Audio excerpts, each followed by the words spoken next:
Na Uasin Gishu County mahali ambapo rais anatoka, kuna airport ngapi? 2. Zote ziko na lami. Moja international, ingine airstrip ya kulanda machopa yake. Sasa akikuja hapa tumuulize, wakati unajenga airstrip 2 Uasin Gishu, kilomita 3 ya lami hapa Mandera, itakushinda? Sasa ukiweka hiyo ndio waulize hawa watu kura. Lakini tukiendelea kuishi kwa vumbi hivi, haiwezekani. Hello ladies and gentlemen, welcome back to the backstory. If you are new here, kindly hit that subscribe button and the notification bell down below so that you can be notified whenever we post a new video. Now, ladies and gentlemen, I've said here and again, and I think if you watch the previous video that I did about Matiang'i, I said that whoever will dislodge Ruto from power in 2027 must be charismatic.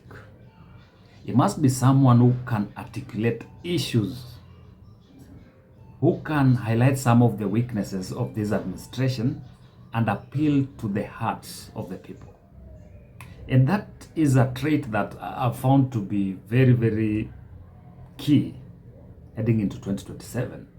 And one person that I wish would have vied for the presidency, I don't know if he has, is Senator Sifuna, Nairobi Senator Sifuna. If you listen at the video that we are going to play, if you watch it keenly, you'll be able to tell that Sifuna is able to articulate some of the issues and is able to take on President William Ruto head on some of the issues that he's been talking about. So let's listen in. Wakati tunaenda kupiga kura 2022, huyu mheshimiwa Roba pamoja na chama chake cha UDM tulikuwa pamoja ndani ya muungano wa Azimio, tulikuwa tunadansi hiyo wimbo lelo ni lelo pamoja.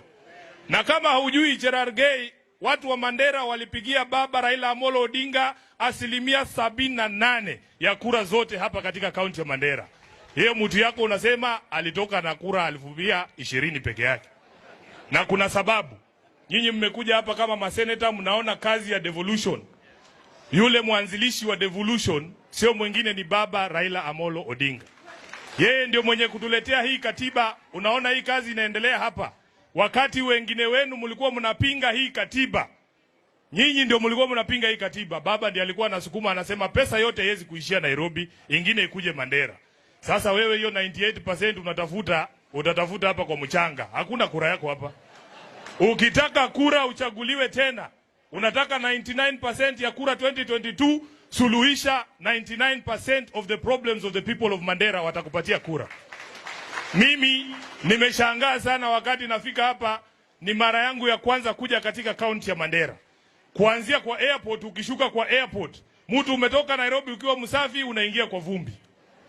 Na Uasin Gishu County mahali ambapo rais anatoka, kuna airport ngapi? 2. Zote ziko na lami. Moja international, ingine airstrip ya kulanda machopa yake.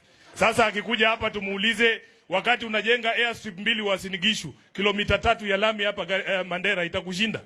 Sasa ukiweka hiyo ndio waulize hawa watu kura. Lakini tukiendelea kuishi kwa vumbi hivi, haiwezekani. Mheshimiwa Roba, nimeshtuka sana. Mimi naingia Mandera, hakuna stima Mandera. Mwaka mzima tangu Ramadhan, mwaka ule mwingine. Mwaka mzima watu wanakaa bila stima kuanzia Ramadhani ya last year. Ramadhani ndio hii ingine natupata chini ya wiki 4, hakuna stima Mandera. Wewe unatuambia unataka 99%, utatoa wapi bana my friend? Kama watu wa Mandera hapa hawana stima, generator zimekufa mwaka mzima. Kila siku governor anapiga simu Nairobi, wanamwambia generator zinakuja. Ambia Ruto akuje na hizo generator next week. Akuje nazo.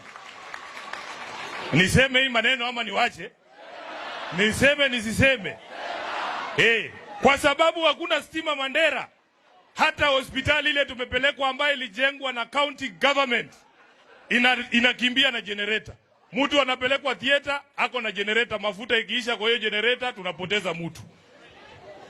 Kwa sababu ya hiyo shida ya stima, hakuna maji. Nimeenda kwa fire station ya municipal, kitu kimejengwa vizuri na pesa za devolution zile baba aliwapatia, lakini maji hadi lazima iletwe na Bauza kwa sababu hatuna stima ya kuleta maji. Utatoa wapi kura 98% bwana my friend?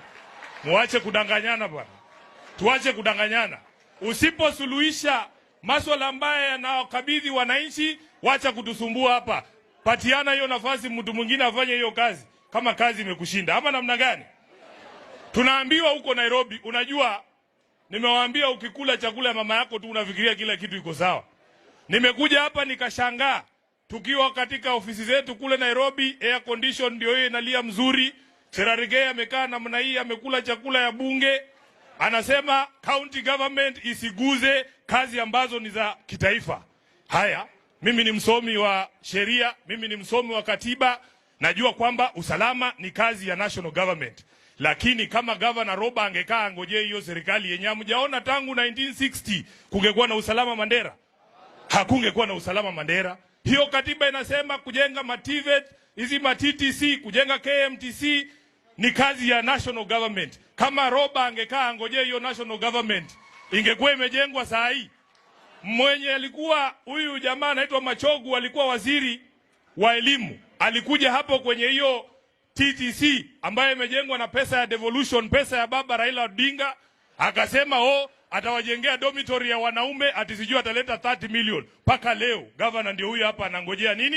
Dormitory ya wanaume. Wanaume wamerushwa nje ya TTC, warembo ndio wanalala pale. Wanaume wanalala kwa barabara. Unajua wanaume tuna shida mingi. Boy child anaendelea kuumia. Kama tungengoja pesa ya Machogu, kweli hiyo shule ingekuwa imejengwa. Ambia Mheshimiwa Ruto akikuja akuje na pesa ya dormitory ya TTC. Otherwise 99% ni ndoto kubwa sana hapa Mandera. Now, ladies and gentlemen, I think now you get what I'm talking about. Articulation of issues. You know, President Ruto has been going around telling Kenyans some of the things that he has achieved. And some Kenyans might take them for the gospel truth. Like when he talks about fertilizer, when he talks about healthcare, when he talks about education and all that. You know, some Kenyans can take them for the gospel truth that he has achieved so much. But for someone who is vying for the 2027 against President Ruto, he needs to come out and poke holes into some of the issues that the current administration is talking about as their achievement. And that is what I think Sifuna has as an edge over some of the guys who have come out to vie for the presidency in 2027. Take, for example, Kalonzo Musyoka and Matiang'i. Kalonzo Musyoka has a platform that I think he is underutilizing. Kalonzo Musyoka by now should have been the leading light.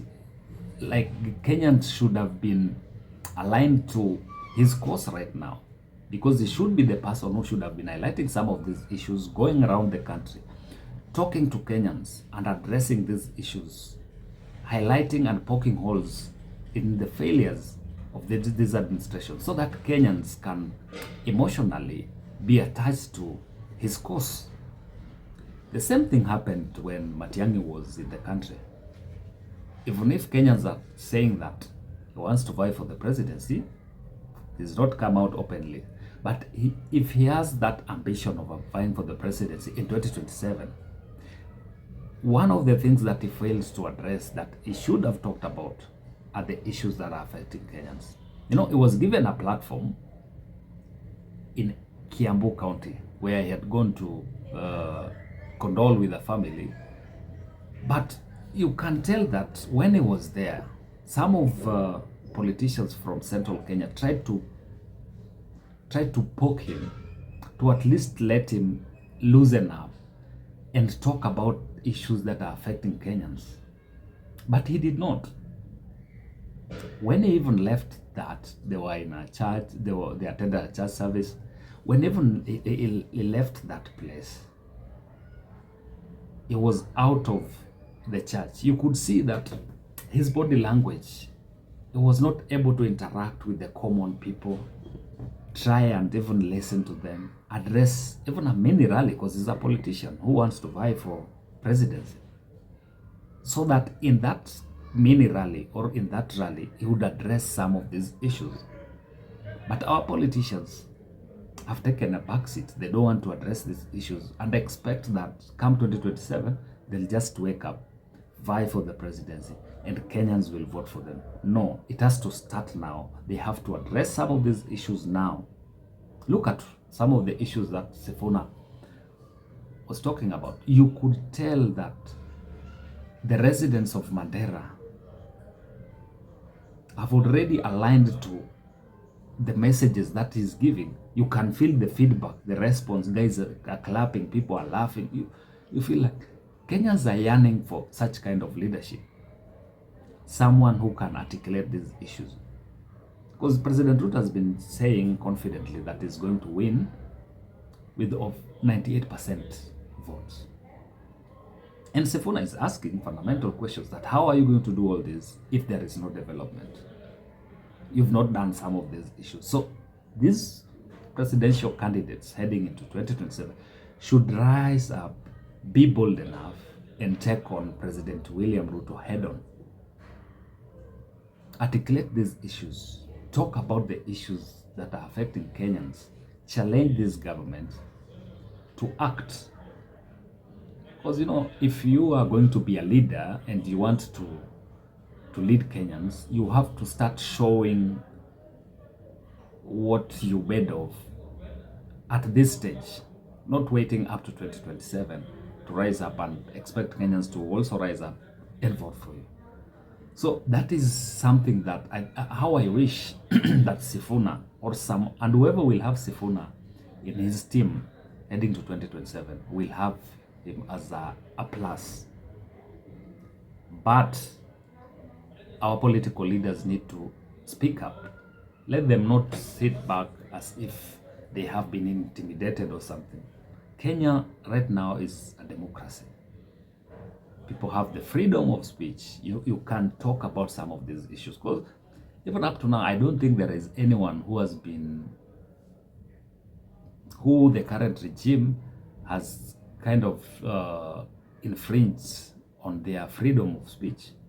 But I think it's just that some of these politicians do have like what we call a natural kind of fear. They don't want to speak up. They don't want to talk up. So ladies and gentlemen, how I wish these politicians came up and highlighted these issues. You know, when President William Ruto was even in Western Kenya, there was a member of parliament who talked about some very, very, very, very dirty issues about tribalism, alienating one tribe against the other tribes. That is something that we need to speak up against. And even within that, even in that function, there was no politician who rose up and talked against what that member, I think is called Wanyama or something. He talked about alienating the Kikuyus, other tribes against. That is something that Kenyans should not condone at this age. I think we are past such kind of politics, tribalism and all that. We should be focusing on issues as Kenyans right now. So that is why we need leaders who can rise up and speak up, talk about the issues that are affecting Kenyans. Yeah. So ladies and gentlemen, for me, I think Sifuna has touched my heart. He has appealed to that part of my mind, that part of my emotion that I think every other Kenyan would want to be addressed. So ladies and gentlemen, keep it here. That is it from us today. If you're new here, kindly hit the subscribe button and the notification bell down below so that you can be notified whenever we post a new video. Until next time, bye bye.